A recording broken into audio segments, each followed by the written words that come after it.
സ്വാതന്ത്ര്യം, ജനാധിപത്യം, സോഷ്യലിസം.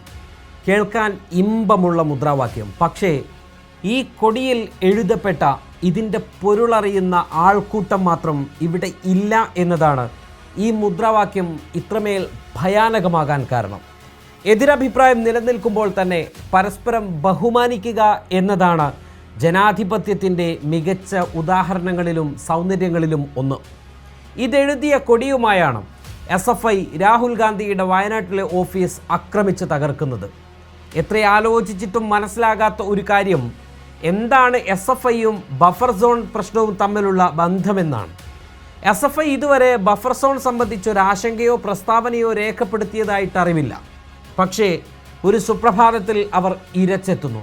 പദ്ധതി പ്രഖ്യാപിച്ചതും നടപ്പിലാക്കണമെന്ന് ഉത്തരവിട്ടതും രാഹുൽ ഗാന്ധിയാണെന്ന രീതിയിലായിരുന്നു ഇക്കൂട്ടരുടെ ആക്രമണം. അത്രയും തീവ്രവാദികൾ അതിക്രമിക്കുന്ന രീതിയിലാണ് ഓഫീസ് കയ്യേറ്റവും ജീവനക്കാരെ മർദ്ദിക്കുന്നതുമെല്ലാം.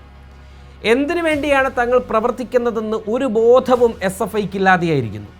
സമീപകാലത്ത് അവർ പ്രതിനിധീകരിക്കുന്ന വിദ്യാർത്ഥി സമൂഹത്തിനായി ഇക്കൂട്ടർ എന്താണ് ശബ്ദിച്ചതെന്ന് കേൾക്കാൻ മലയാളിയുടെ പൊതുബോധത്തിന് താല്പര്യമുണ്ട്. വിദ്യാഭ്യാസ രംഗത്തെ കുത്തഴിഞ്ഞ പല പ്രവണതകളും നടന്നു വരികയാണ്. ഇതിനെതിരെ പ്രതികരിക്കാൻ ഇവരെ കണ്ടിട്ടില്ല.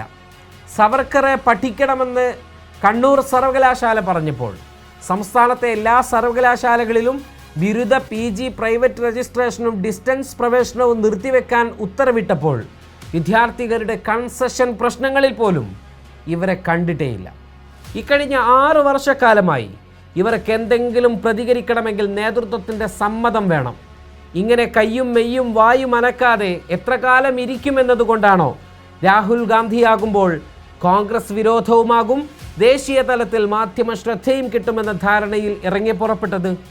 അതുമല്ലെങ്കിൽ ബഫർ സോൺ വിഷയത്തിൽ എന്തെങ്കിലും ചെയ്യാൻ കഴിയുന്നത് സംസ്ഥാന സർക്കാരിന് മാത്രമാണ്. കേന്ദ്രത്തോട് അഭ്യർത്ഥിക്കാനോ സംസ്ഥാനത്തിൻ്റെ വിയോജിപ്പ് രേഖപ്പെടുത്താനോ ഒക്കെ കഴിയുന്നത് സംസ്ഥാന സർക്കാരിനാണെന്നിരിക്കെ BJP ഭയത്തിൽ മൗനം തുടരുന്ന തങ്ങളുടെ സർക്കാരിനെ കൊണ്ട് വിഷയത്തിൽ ഇടപെടിക്കുവാനുള്ള കൗശല ബുദ്ധിയായിരുന്നോ ഇത് എന്ന് SFI വ്യക്തമാക്കണം. ഏതായാലും ഇത് SFIയുടെ മാത്രം ബുദ്ധിയാണെന്ന് വിശ്വസിക്കാൻ ഒരല്പം പ്രയാസമുണ്ട്. അതിനെ സാധൂകരിക്കുന്ന 1-2 കാര്യങ്ങൾ ഇങ്ങനെയാണ്. അതിലൊന്ന്, ജില്ലയുടെ വിവിധ ഭാഗങ്ങളിൽ നിന്നും വാഹനങ്ങൾ ഏർപ്പാട് ചെയ്തു മറ്റുമാണ് പ്രവർത്തകർ ഈ സ്ഥലത്തേക്ക് എത്തുന്നത്. പെൺകുട്ടികൾ ഉൾപ്പെടെയുള്ളവർ ഇതിലുണ്ട്. ഇത് തെളിയിക്കുന്നത് പെട്ടെന്നുള്ള ഒരു ആക്രമണമായിരുന്നില്ല, നേരത്തെ പദ്ധതി തയ്യാറാക്കി വച്ചിരുന്നതാണ് എന്നാണ്. മറ്റൊന്ന്, CPM വയനാട് ജില്ലാ കമ്മിറ്റി ഓഫീസ് പരിസരത്ത് വെച്ചാണ് ഈ പ്രതിഷേധം ആരംഭിക്കുന്നത്. ഇതിനർത്ഥം CPM വയനാട് ജില്ലാ നേതൃത്വത്തിനും ഈ ഭീകരതയെക്കുറിച്ച് അറിയാമായിരുന്നു എന്നാണ്. മറ്റൊന്ന്, പോലീസ് നിഷ്ക്രിയത്വമാണ്. DYSP ഉൾപ്പെടെയുള്ളവർ സ്ഥലത്തുണ്ടായിരുന്നിട്ടും അതിക്രമം നടത്തുമ്പോൾ, ഓഫീസിലേക്ക് പ്രവർത്തകർ ഇരച്ചു കയറുമ്പോൾ അത് തടയാതെ സർക്കാരിൻ്റെ കുട്ടികൾക്ക് സംരക്ഷണം നൽകുകയായിരുന്നു പോലീസ്. ഇതിൽ നിന്ന് മനസ്സിലാക്കാൻ കഴിയുക, കൃത്യമായ ഉന്നത നിർദ്ദേശം പോലീസിനും ഉന്നത തലങ്ങളിൽ നിന്നും ലഭിച്ചിരുന്നു എന്ന് തന്നെയാണ്. സ്വന്തമായി നിലപാടില്ലാത്ത SFIയെ കൊണ്ട് ചുറുചോട് മാന്തിക്കുന്നതിൽ CPM നേതാക്കൾ വിജയിച്ചു. ഒരല്പം രാഷ്ട്രീയം അറിയുന്ന ആരെങ്കിലും SFI തലപ്പത്തുണ്ടായിരുന്നുവെങ്കിൽ, പ്രത്യേകിച്ച് രാഹുൽ ഗാന്ധി കേന്ദ്ര സർക്കാരിനാൽ വേട്ടയാടപ്പെടുന്ന സമയത്ത് തന്നെ അദ്ദേഹത്തിൻ്റെ ഓഫീസ് അതിക്രമിക്കാൻ ഇവർ മുതിരുമായിരുന്നു. ഒരുപക്ഷെ ഗുണദോഷിക്കാൻ ആരുമില്ലാത്തതിൻ്റെ കുഴപ്പമാകാം. കാരണം ഏതൊരു സംഘടനയ്ക്കും നേതൃത്വമുണ്ടാകും, SFIക്ക് അതുപോലുമില്ല. അക്രമം കഴിഞ്ഞൊരു പ്രസ്താവന SFIയുടേതായി പുറത്തു വന്നു. അതുപക്ഷെ ജയിലിൽ നിന്നായിരുന്നു.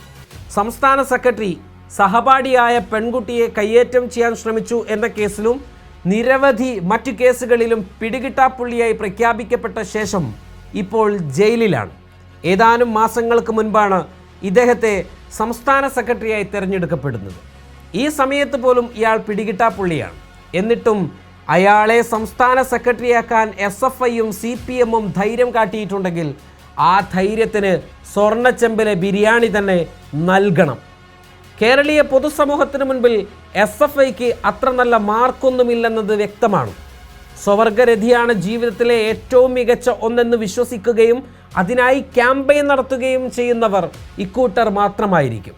കൗമാരക്കാരായ ആൺകുട്ടികളും പെൺകുട്ടികളും ക്യാമ്പസിലേക്ക് കടന്നു വരുമ്പോൾ അവരെ സ്വീകരിക്കാൻ പരസ്പരം നഗ്നരായി ഇണചേർന്നിരിക്കുന്ന സ്ത്രീയുടെയും പുരുഷൻ്റെയും ചിത്രം ആലേഖനം ചെയ്ത ഫ്ലെക്സ് ബോർഡുകൾ സ്ഥാപിച്ച് ആഭാസം കാണിച്ചത് ഇതേ സംഘടനയായിരുന്നു.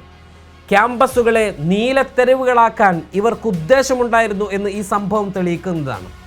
പാലക്കാട്ടെ വിക്ടോറിയ കോളേജിലെ പ്രധാനാധ്യാപിക പിരിഞ്ഞു പോകുമ്പോൾ കോളേജ് മുറ്റത്ത് കുഴിമാടമുണ്ടാക്കി അതിൽ റീത്ത് വെച്ച് ആ അധ്യാപികക്ക് യാത്രയപ്പ് നൽകിയതും ഇതേ SFI ആയിരുന്നു. മഹാരാജാസ് കോളേജിലെ പ്രധാനാധ്യാപികയുടെ കസേര കത്തിച്ചതും ഇതേ SFI തന്നെ. നയതന്ത്ര വിദഗ്ധനായിരുന്ന TP ശ്രീനിവാസനെ കയ്യേറ്റം ചെയ്തതും ഇതേ SFI തന്നെ. സമര കാലഘട്ടങ്ങൾ കൊടുമ്പിരി കൊണ്ടിരുന്ന സമയത്ത് പോലീസ് ജീപ്പ് കത്തിക്കാനും അടിച്ചു തകർക്കാനും മുൻപന്തിയിലുണ്ടായിരുന്നതും ഇതേ SFI തന്നെ. ഇവരുടെ രക്തത്തിൽ ആക്രമണവും അഹിംസയും നിറഞ്ഞു നിൽക്കുന്നത് പുതിയ കാര്യമൊന്നുമല്ല. പക്ഷേ നാടിൻ്റെ സ്വാസ്ഥ്യം തകർക്കുന്ന രീതിയിലേക്ക് ഇവർ മാറിയാൽ പിടിച്ചുകെട്ടാൻ CPM നേതൃത്വം മടിക്കരുത്. സമീപകാലത്ത് CPM പ്രവർത്തകരിൽ ഗാന്ധി വിരോധം വർദ്ധിക്കുന്നു എന്നതിനെ സാധൂകരിക്കുന്ന സംഭവങ്ങൾ കേരളത്തിൽ വർദ്ധിക്കുകയാണ്. കോൺഗ്രസിനെതിരായ സമരങ്ങളിൽ ഗാന്ധി പ്രതിമകളും ഗാന്ധി ചിത്രങ്ങളും തകർക്കപ്പെടുന്ന സംഭവങ്ങളും വർദ്ധിക്കുകയാണ്. മഹാത്മാഗാന്ധി കോൺഗ്രസിൻ്റെ നേതാവ് മാത്രമാണെന്ന ചിന്തയിൽ നിന്ന് ഉടൻ തന്നെ ഇക്കൂട്ടർ പുറത്ത് കടക്കേണ്ടിയിരിക്കുന്നു. നിങ്ങൾക്ക് അനുയോജ്യമായ ഒരു പങ്കാളിയെ കണ്ടെത്തുവാൻ അതല്ലെങ്കിൽ നിങ്ങളുടെ മക്കളുടെ ഭാവിക്ക് അനുയോജ്യമായ ഒരു പങ്കാളിയെ കണ്ടെത്തുന്നതിനായി ഏറ്റവും വിശ്വസനീയമായ മുസ്ലിം മാട്രിമോണിയൽ സൈറ്റാണ് piyapla.com.